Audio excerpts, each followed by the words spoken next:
Hello, everybody, and welcome to Talent Smart EQ's LinkedIn Live series, Emotional Intelligence for Your Everyday Life. While you are all getting comfortable, look at your right side of your screen and in the comments section. We'd love to know where everybody's calling in from. Let us know where you are in the world. And while you're getting comfortable if you're on the West Coast, probably with a cup of coffee, and the East Coast, maybe it's lunch. And I know that we have a lot of you who are across the pond that are probably at dinner time. So get comfortable. Let us know where you're from. While we're waiting for you all to get yourselves comfortable, would love to just first ask my guests really quickly where they are at. So Lori Johnston, where are you calling in from today? I am in the suburbs of Chicago, Wheaton, Illinois. So hello, Midwesterners. Nice. And how about for you, Will? Remind me where you're at. I am in Minneapolis, Minnesota, so I'm also in the Midwest. Excellent. So how's the weather for you two out there? Today is much better than it was the previous, 3 or 4 days. It was kind of touch and go for us for a while. Okay. Gotcha. Yeah, and you guys are similar in weather. So I'm in Pittsburgh, and we don't get sometimes quite as cold, especially as where you're at, Will. But we definitely get that. But we have a beautiful spring day. So it's chilly. It's still in the 40s, but the sun is out and it's great. And so I see we have a couple joining us already. Jean from Pennsylvania. Awesome. I'm in Pennsylvania. Are you near Pittsburgh, Jean? And Julie from where is Alabama. Love it. And Jennifer's in Arizona. Keep on letting us know where you're coming. Thank you all for joining us. I'm going to introduce our guests here in just a second, but I just want to say that we're so excited about today. And everybody, Talent Smart EQ is one of the world's most premier providers of EQ assessments and programming around the world. We're based in San Diego, California. I myself, as I mentioned, happen to be in Pittsburgh, Pennsylvania. We have a great conversation today with my two guests. We are talking about emotional intelligence and its effectiveness in the financial services industry. And it also is going to connect for so many of you to whatever industry you're in, if you're not in financial services. I love the title of today's discussion. It's the EQ Dividend. That's such a great way to think about emotional intelligence being just that. Thanks, everybody, for joining us. We have Minnesota in here. We have LA, California, and Jean Carla. I'm going to be out near you in about 2 weeks. So I will wave from the Turnpike, by the way. And others from Pennsylvania. Awesome.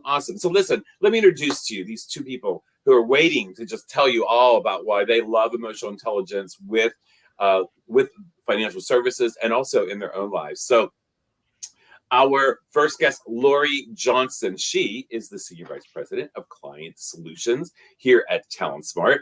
Lori's coming up on her 5-year anniversary, I think just in about 2 weeks. So congratulations on that. And Lori worked in the L&D space for quite some time now. And what's great about Lori, she's going to be able to give you such a nice, well-rounded look at where EQ fits into your world as well. So welcome to you, Lori. Thank you, David. Thanks. Yeah. And it's actually Lori's second time with us. About a year ago, she was on a LinkedIn Live. So thrilled to have you back here. Yeah, happy to do it. It's fun. And also, we have Will, I'll put the R before that, the Will Rank LaPlante. He is a former senior director of talent development from a Fortune 500 financial services company. Will has been a longtime certified trainer of our programs, by the way, 12 years. So that means that you were probably one of the first people that got certified in at least the first 1 or 2 of our classes. So what's great is he brings such a world of experience about emotional intelligence, specifically in this space of financial services. So welcome to both of you. Thank you. And thanks to everybody else coming. It looks like you have some fans out there. I see Wisconsin coming up several times on here as well, and Minneapolis. A lot of people up in your neck of the woods. So let me get started. And I want to start off with you, Lori, first and foremost. So being with Talent Smart, as I mentioned, for about 5 years now, you work with a lot of different clients, and I know that you have a number of financial services clients. How important overall have you seen emotional intelligence in this specific field?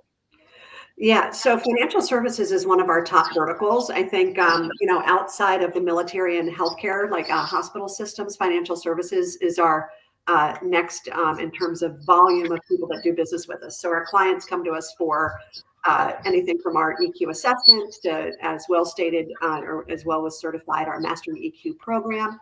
Yeah. The things that they talk to me about are, I've generally found, I think I support 15 financial services organizations, and across the board, a lot of what I hear is these folks in financial services are high performing. They are also perhaps high anxiety and high energy. Mm. And they did not learn EQ skills, for example, in their MBA programs. So they're now a leader at a major financial services organization, Yeah. setting the tone. And they have not learned how to really, recognize and understand their emotions and then build skill in managing those emotions as they lead others. Certainly, as they're doing multi-generational lending, that is a huge issue, right? Because you're working with everything from post-war generation through baby boomers, Gen Z, millennials. It's the ability to manage those emotions regardless of who you're building the relationship with, and really setting the example for others within your industry. Across the board, I hear that on a daily basis in this industry.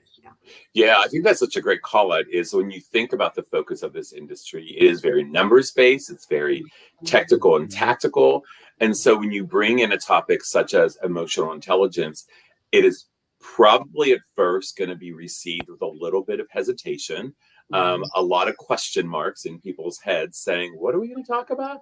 So, Will, you've been bringing emotional intelligence for, like we said before, 12 years to an audience of financial services team members. I'd love for you to share with us, first off, when you were introducing this topic of emotional intelligence to that world, what was that initial piece like? What did it sound like? What were you getting, feeling back there? It's a really great question, David. I would say at the beginning that it was some knowledge in the financial services sector of what emotional intelligence is, because it's been around for a long time. Mm-hmm. But I would say it was mostly in pockets of the organization. I would say that most employees had little to no awareness of what EQ skills were. And that really ultimately initially was a hard sell. Now, my experience has been that we had individual business lines approving costs to attend courses and programs and such. So there was a little bit of that hesitation that we just talked about, that Lori talked a little bit about. And I'd also like to state that quote unquote feelings aren't always embraced necessarily in the financial services environment. So that hesitancy, I think, is real. To really embrace it, even though there's a lot of research about the value it brings to the workforce, productivity, developing greater leadership bench, all that kind of stuff, and it's been around for 30 plus years. It still took a little bit of time. Now, I would say that in our experience, we tried to focus on a wider employee base, mostly of managers initially, Right. and we actually introduced it into our curriculum of development offerings, which we asked all of our new hires at their respective levels to kind of go in and take. So that curriculum was also required for our newly promoted managers as well. And we mostly focused on those first or mid-level leader ranges. And, we use the Mastering Emotional Intelligence Level 1 content is really a driver into introduction of that. And we did roll this out even globally to businesses outside of the US as well.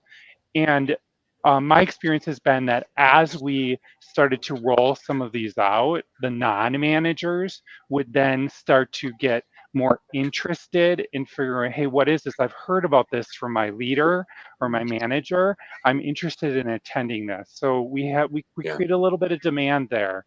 But I think the biggest kind of awareness or aha moment was really getting over that initial hurdle of costs, especially for our sales area. And for other global locations where time and money are super important. Yeah, that so makes sense. And I would say, financial services industry is not the only industry that sometimes has that hesitation at the beginning, Mhm. as well as costs. I mean, that's a reality for any learning and development, right? Mhm. But I do think that if you take some time at the beginning to really explain what is it that we are talking about here, why is it important, where does it fit in? I think that's a great way to just kind of ease things in. Mhm. I see there's a couple others that have joined us from financial services. So thank you, Anthony from Volkswagen.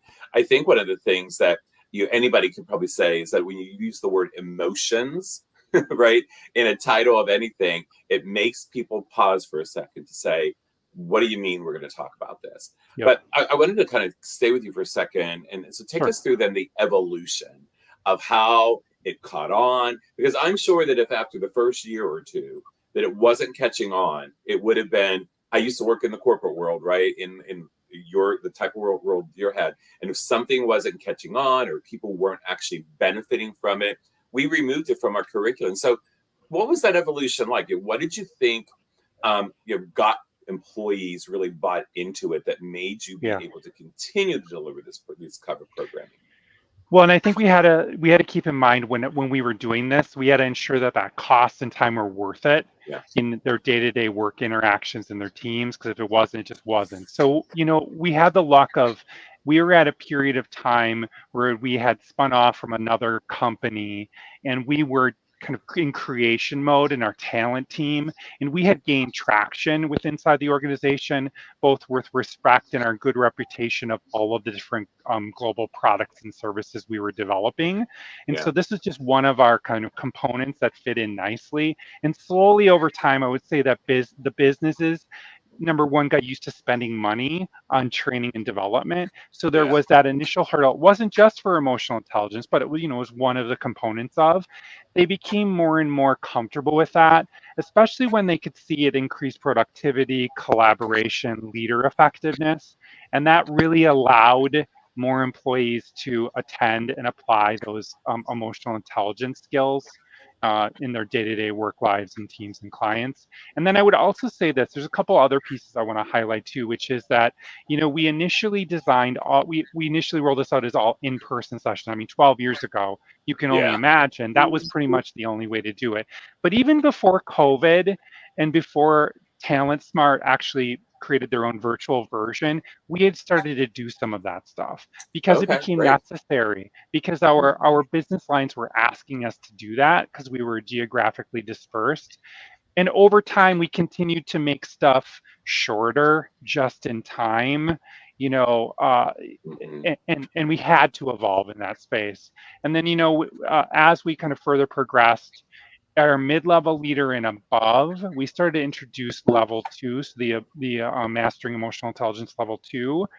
And then, of course, during the pandemic, we started to offer team emotional intelligence as another Yeah. option. So we actually were offering all three of the products. Um, and I just think that I'm excited to see, because right now, where my former employer is at now, there's more focus on just-in-time, on-demand solutions for emotional Hmm. intelligence. So I'm excited to hear where they go next, and how they decide to evolve that leadership development space. Yeah, that's great. Listen, well, anybody who's joining us now, any questions you have for us, please put them into the comment section. We'll be happy to get to as many of them as possible. But a couple things you said I thought were really important before I pop over to Lori here. But the return on investment. I mean, that is important no matter what industry you're in. What are Mhm. we investing in learning and development, and what are we going to see? If y'all stick around towards the end of today, we're going to be sharing with you an ROI one pager that you can see what we've been able to gather here at Talent Smart about bringing emotional intelligence into your world. But I think that that's so important. The other thing that you said about how did you connect the dots between what was going on, and especially anything new that was happening, and how you were able to connect emotional intelligence to being part of that solution. And I think that's a big piece that, Lori, when I bring you back in here, I'd love to hear your take on, we don't think that emotional intelligence is the absolute end all solution to everything. It becomes a helpful piece of the solution for so many things that organizations are trying to solve for. So Lori, curious as to what you just heard Will talk about, how that resonates with other financial services organizations, banking institutions, but what are you hearing that maybe kind of connects there? Yeah, so Will and I had a chance to work. Will, actually, he was one of my first clients to really teach me about this space. So I supported Will for almost 5 years with his programs, and he taught me a lot. And thank you for that, Will. And I continue to learn from others as well. I do think that there's just, again, you heard Will say sales organization, new managers, onboarding for new employees. There are so many different places that we are plugged in. Mm-hmm. I will say within financial services, though, we are heavy on the leadership training side. And we are not the only thing that folks are using. What I typically hear is people will sort of build best-in-class programs on top of ours. So pretty much across the board, right, Will, they'll start with emotional intelligence. We need people to have self-awareness. We need them to be able to self-manage. We need managers and leaders to be able to build relationships. So they'll start with our Mastering Emotional Intelligence program, and then they'll build on top of it. So Blanchard, situational leadership, crucial conversations, strengths finding. So some personality, right? Maybe they're doing a DISC assessment. But as a part of a leadership program, I hear these same best-in-class programs kind of over and over: Mastering Emotional Intelligence, situational leadership, crucial conversation, strengths finders. I'm sure there's others out there that you guys could name, but that's what I'm seeing, and I see it a lot. And again, I'm not saying that we don't support organizations and financial services that are helping sales, helping customer service is another huge area. But we are heavy into the leadership training curriculums in this space. Yeah, that makes sense. And I wanted, for those of you who may be joining us for the first time, just to give you a kind of a high level look at, Nancy asked a great question about tools and activities. First of all, here at Talent Smart, we have 3 core programs. We have a level 1 program, which is basically an introductory about here's what emotional intelligence is. Individuals who come through the class get an opportunity to take an assessment and debrief that within that class as well. What we do in that class is a lot of understanding about what is EQ, why do we call it a skill, because it is something that you can develop and make so much better for yourself, but also where it connects for you at work and your personal lives as well. A deeper dive that Will mentioned as well is the level 2 program. And that one kind of takes you into some of the specific strategies where we go even deeper. And many organizations take the opportunity here to be able to go through a deeper assessment. Sometimes it's one or another form of a 360. And then I love, Will, that your team brought in the team emotional intelligence, which is our 3rd product. And that's really set up for intact or cross-functional teams to talk about team emotional intelligence, how they can be more effective themselves as well. Emotional intelligence is such a great skill set that we often forget that we have control over our emotions, but we have to work on that. And so that's really what emotional intelligence is about. So thanks for the question, Nancy. We use a lot of different things. We do hands-on activities. We show video clips within our classes. We also use program or activities that will engage everybody, whether they are people who need to do activities or read or just learn from others. So hopefully that answers a little bit of that. Well, I wanted to ask you, because I'm curious about either officially or unofficially, what were some of the things that you heard over the years about the experiences that people came through the class about when they were having emotional intelligence work for them? They were seeing what they were putting into play come to fruition. Anything that you can share with us? Yeah, I would say that overall, I would say that the EQ model that Talent Smart has introduced of the 4 different skills, easy enough to remember. The 66 strategies really allowed for a deeper dive of, to really practice those skills ongoing. We had to be very pointed and focused on just a few of those 66 strategies, of course. Otherwise, it'd just be too overwhelming for most people. But we did encourage accountability partners, and we spent a great deal of time trying to remind them that they can retest on their assessment over time after they've worked on those skills. But what I did see is, overall attendance at those sessions for managers increased significantly as we rolled out and established our curriculum, especially at that entry level manager level and a little bit above. And then I would say, I want to call out, just during the pandemic, there was more of a shift towards that social awareness and relationship management strategies. That's the time when we built our comprehensive DEI curriculum, like many places did. And I just think that when I recall conversations, there were a lot of people who were trying to step into other shoes to gain different perspectives, especially in 2020 with the social unrest, lead with empathy. And that was and still is top of mind, I think, today. And then when I look at strategies from the relationship management side, I think of being open and curious and building trust as really crucial skills as we worked from home through the pandemic. And then we evolved into more of a working hybrid environment, which I think is pretty commonplace for most organizations today, especially in financial services. And then, just getting back to that level 2 that I talked about, what I found, interestingly enough, we asked our more senior level leaders to take that level 2 course. What I found was the ones that were taking that were already really good at emotional intelligence, and their 360 results pointed to that. Complementary behaviors around, from their peers, from their teams, from their colleagues, etc. Oftentimes it was the people that were maybe not in attendance that probably needed it more than the ones that were there. Yeah. And what a nice way to show a return on investment from your level 1 class is when people are already getting some positive results from people saying, yeah, this is working for us and what's not.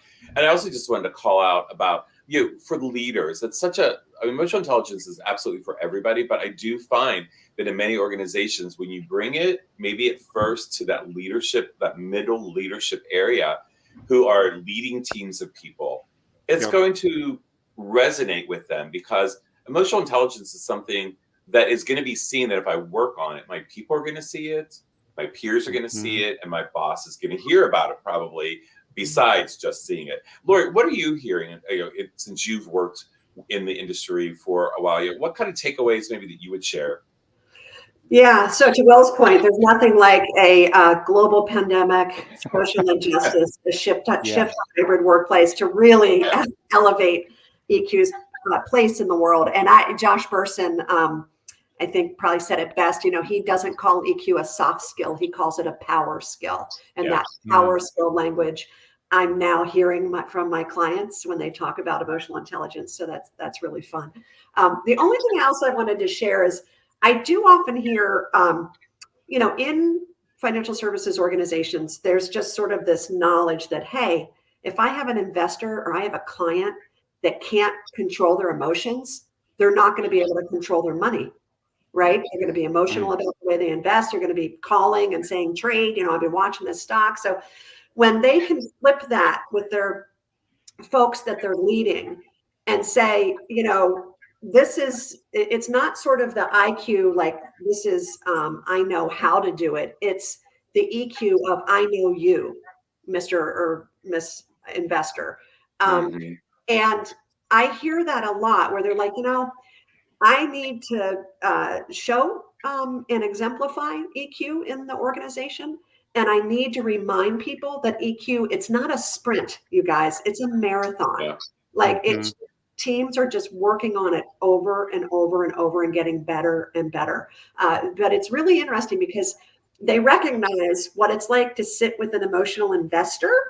And then they think, oh my gosh, I can't be this to my team. So it's just interesting to hear that. Like I love those conversations because they help me to connect it down to their client level of what they're seeing. So. Yeah, that's such a nicely put. I just worked with a client not too long ago who, when they introduced me to come up to talk about this is what we're doing here, what she said out loud to the whole group was, what we used to do isn't enough anymore. We have to pay attention to how we do that, what part of it. And she said, we can continue doing what we did before, but we're probably going to be missing some of the nuances that everybody needs now. and that people are asking for. Sometimes they don't ask for it out loud verbally, but it's what we're seeing is people are asking for it by either leaving organizations or having struggles with working within an organization.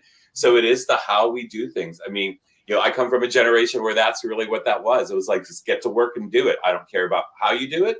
I don't care what you say. Just get the work done. And now it's evolved. And I think you both said, the pandemic made us stand up and actually see that even more, because we know that people have just done away with being okay with not having personable leaders, people who can actually have full conversations with me. Well, what would you say to anybody who's maybe thinking about, I wonder if this is right for our organization? I mean, without having to attend a class, but anything that we haven't said yet that you might add into this about no matter what industry they're in, specifically financial, sure. But what else would you say? Here's a reason why you might want to. And Lori, I'm going to come and ask you the same question. So, Will, what are you thinking for that?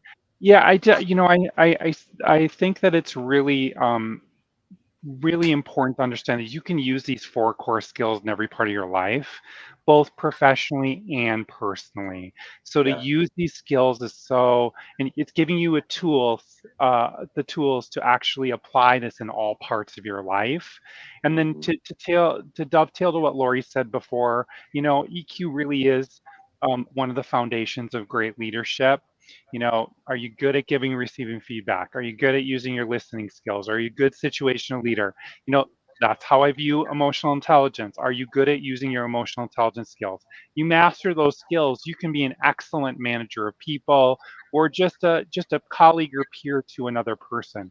And then I also think that EQ skills really do complement nicely most people's self-awareness journey, and especially around DEI. Empathy and understanding those different perspectives are key to learning, growing, and being curious about others' life experiences or perspectives. But I also want to emphasize it's something like what Lori said before. You've got to maintain and exercise these skills often, if not daily. And it's something we're not all perfect at. It's a journey. I have to continue to pull some of these back and look at them constantly, because I might fail in this area today. I'll have to revisit and look at it again. Well, it's a great call out, and Lori mentioned it before, but it is a journey, right? And it's just like anytime you're trying to change any behaviors, you can't just do it one time and say, look at that, I got it right. It is the way for us to continue. It takes a long time for us to fully change behaviors before they become natural for us. I mean, up to about 9 months sometimes. And we can start seeing changes in about 3 to 6 months. But truly to have it so that I don't have to think about changing that, it takes practice. So nobody is saying that changing those behaviors is easy, because emotions come up in so many different places that all of a sudden you're like, wow, I thought I had that down, and I apparently need to go back and relook at that. Lori, same question I wanted to ask you too. Like, listen, you are the client solutions senior vice president, do a lot of selling. Sell it without selling it, Lori. What do you sell it without selling it? Oh my gosh. The thing that I think is most helpful is to just be able to recognize emotional intelligence in the world. Recognize, when you're standing in the grocery line and the person in front of you is just really annoyed that the person that's, beeping their product across the scanner is going slowly, and how different that interaction could be. Putting yourself in that checkout person's shoes. You don't know what happened to them in their day. Oh my gosh. You guys, think about how different Will Smith's career would be right now if he didn't walk up on stage and slap Chris Rock in the Oscars, right? Yeah. Right. So the inability for him to manage his emotions, I see that, and I can make a direct correlation to people that I have worked with, will work with, continue to work with, have in my life at home. And I have learned EQ is not about being nice. Like, honestly, when I first started here, I thought it was like emotional intelligence was about being nice. Right. That's not what emotional intelligence is. Emotional intelligence really is about being productive, working through your own emotions, leaning into discomfort that you might have. You might know that there's a conversation you need to have with somebody, and you're not doing you or that person any good by not having the conversation. So in terms of productivity, in terms of relationship building, relationship management, it just singularly, in my opinion, not just because I work here, but if there is one skill to work on and to increase that can literally save the world, it is emotional intelligence. The growth that we are seeing across the board between our military clients, law enforcement, you guys, is our largest growth. So Will, being in Minneapolis ever since the George Floyd incident, the understanding of using EQ for de-escalation in law enforcement, it is just escalating that, people are going a little crazy and need to really calm down and manage their emotions. And I just do find across the board an understanding and a recognition within organizations like, a little bit of investment and skill building in this area isn't going to just help my employees here. It's going to help them when they go home too, bring their home. So, yeah. I mean, and some great comments that we've been seeing in the comment section here. And it is a great point to bring up. EQ is not about being nice. There's nothing wrong with being nice, but it is about how we can be more effective. And so, Will, you mentioned like it's helped you in your personal life. So let's talk about that for a second. So 12 years of embracing emotional intelligence. What would you share? It's done for you both career-wise and in your personal life as well. How's EQ affected you? Yeah, I would say that from lots of ways. From a personal perspective, it's really allowed me to create a much greater sense of self-awareness and self-management, especially to those people that are closest to me, like my husband, who's an ICU nurse. I don't always get it right. Intelligence there, right? Yeah. Absolutely. Living through the pandemic, absolutely. Yeah. And I would say I don't always get it right, but it's it's a continued journey. And I would say that, like, I like to pull out what's my favorite strategy of the 66, and I have one. I'm going to share it with you. Cool. What is it? Please share. So under social awareness, it's watching body language. Because after my years and years of working in financial services, I often realize it's sometimes what's not being said that's the most important thing to look for. Yeah. People aren't always willing to share what they're really feeling in the moment. And in watching that body language gives you room to quickly assess and follow up, ask follow-up questions, as appropriate, and then professionally, in addition to that, we talked about the pandemic, that it really solidified the need to have more social awareness to demonstrate empathy. I would also say that professionally, significant org changes. I think many of us, especially in financial services, it's commonplace to have org changes a lot. When I think about those, it's delving into my own self-awareness, my own self-management. That was necessary to be a better steward of those changes to both my team and myself. That's really honing in on that social awareness and relationship management. And then when I think of the evolving workforce, which I think we can all identify with AI and everything, understanding myself to let go of old habits and actions that maybe proved me successful in the past, but they're not allowing me for success in the future. Just like examples, switching modalities of delivery or chunking out the training modules. All of that stuff has been upended for all of us, whether we like it or not, and demonstrating effectiveness of training programs through data, all that kind of stuff. So I think those are the types of things that I personally have received from using my emotional intelligence skills. Yeah, I love that. And Chris, I love that you shared with us about, it's an honest thing to say. Our emotional intelligence can change moment to moment. That's a very true statement to say, because that's the thing about emotions, is they are coming up at rapid speed at different times for different reasons. And sometimes we don't catch up with them ourselves. And that is what emotional intelligence is about, is how do I set myself up? Lori, what about you? Because you have been, I'm sure, using emotional intelligence for the last 5 years at least. You have 2 grown children now. Tell us what it's done for you. I do. Before I do that, can we just throw out a bone and say, can we send Chris one of our new books, one of our emotional intelligence habits books? Because, absolutely. Chris Helen, you're going to get a... Chris, that's a great... Thank you. Yeah.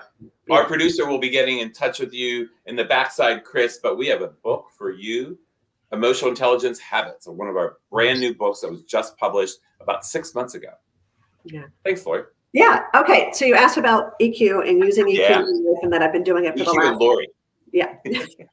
So I'm gonna geek out just for a second, if you guys will allow me to back up a little bit. And 1,000 years ago, I used to play field hockey, and I played on our U.S. national team. And we had a sports psychologist, and he would travel with us to the World Cup, the Pan Am Games, the Olympics. And every evening we would do visualization. We would lay on the floor in a conference room and visualize making the perfect pass, visualize, the goal, visualize what it's going to be like walking out into the stadium. And the ability to be able to do that, and my brain not knowing the difference between whether or not I really did it before or not, I really attributed to a lot of my success. But we didn't call it emotional intelligence back then. We just called it visualization. I know the word manifest, right? Manifested is like really big, but it is one of the EQ strategies. Visualize yourself being successful. And when we talk about my kids, they are so sick of me, but I'm constantly talking to them about visualize. They're in their young 20s now. They're both living in downtown Chicago, starting their careers. And I really want them to visualize how they see themselves. Or, my daughter had to give a big presentation. Visualize yourself ahead of time. Do your PowerPoint pose, anything that you need to do. And I do think that being a parent is constantly leaning into your discomfort, because I'm having conversations that I'm comfortable having, and at the same time they're important, and my kids have come to appreciate. So I would say between the visualization and leaning into my discomfort, as a mother, and historically, those are my two, Will, that I really use all the time. Yeah. I love that. I love that you've always, since we worked together, you talked about how you use that with your children. It's that are no longer children, that are young adults. But I think that's a great thing that for anybody who is a parent, is to know that this works there too. Like sometimes you come home and we kind of let our guard down, and our emotional intelligence goes out the window. And it's like, this might be the place where I need it even more so, because I've just got done working too. Yeah. So thank you for that. Breathe and count to 10 works a lot too when they're really young. Like that. Absolutely. Yeah. If anybody wants to share their comments in the comment section, please do. But Will, I want to come back to you, because if anybody has seen your profile on LinkedIn, they've seen the little green band around your picture saying "Open to Work." And so I'm sure that there's somebody out there looking for an L&D professional who has such great background as you, 12 years of emotional intelligence. I'm going to give you 2 minutes to tell people, what are you looking for? What do you want to do here? Yeah, thank you, David. At the end of 2023, my 24-year career with the Fortune 500 financial services company that I talked about today came to an end. We were doing some HR transformation work, and I had wonderful experience there. I'm very thankful now to have a little bit of time to reset and focus on my next opportunity. So just a little bit about what my former role was. I was a senior director who led a team of global trainers and support staff. And we were responsible for the design and delivery of our first-class learning experiences at all levels of our firm, from individual contributors all the way up to C-suite, as well as our global DEI curriculum. We did intern development, we did onboarding, and we introduced a wide variety of blended learning solutions to enhance and embed organizational leadership capability and effectiveness. So if you're interested, I know that there was some information posted in the chat, but you can certainly check out my LinkedIn profile to learn more about my skill set. So if you know of any director level opportunities, please reach out to me via LinkedIn, or you can even Google search my name and LinkedIn on my LinkedIn profile. Awesome. We did just post in the comment section how you can connect to Will on LinkedIn there as well, which will be great. I know Will's going to pick somebody in the group that was here today that he wants to give a book to. So I'm going to... Yes, I wanted to pick out Kimberly Wyatt. She had some great comments, and I wanted to send her the Emotional Intelligence Habits book. Excellent. And I'm going to pick out one. Looks like you have a raving fan, and raging possibly, in Heather Wepley. So we're going to send one to you, Heather, as well. So it is our newest book, just published about 6 months ago, Emotional Intelligence Habits. So our producer in the background is going to just getting reached out to you as well. Thank you both so much for a great conversation. What I hope that all of you have gotten today is, in the financial services industry, boy, does this fit nicely, but it does fit in to all of your areas wherever you work. And it fits in your personal life, and it fits into any of the activities that you do outside of work and your personal life. I think about if you're coaching your kids' soccer team, or if you're working with some volunteers at the church, emotional intelligence is going to help you a lot. And so if you are interested in getting more information about our programming, our assessments, or just hearing more about emotional intelligence, please, our link is over in the comments section. It will take you straight to our website. So not to a person, but you can explore the website and find out a little bit more. There are resources over there too that you can go ahead and click on to be able to see some of the things that we provide without having to talk to a salesperson. But if you want to, we are happy to talk to you about what options are out there as well. We are a global organization, and we'd love to be a part of the solutions that you're trying to bring into your organization. The ROI one-pager that I promise you also is being put into the comment section by our producer. Thank you, Alexis, in the background for doing that. That ROI page is a great one sometimes when you're trying to sell this to your leadership and you're looking just for some data to be able to share. So please use that as well. We are going to be back on April the 25th with our next Emotional Intelligence for Your Everyday Life LinkedIn Live discussion, and we're going to be talking about emotional intelligence in the military.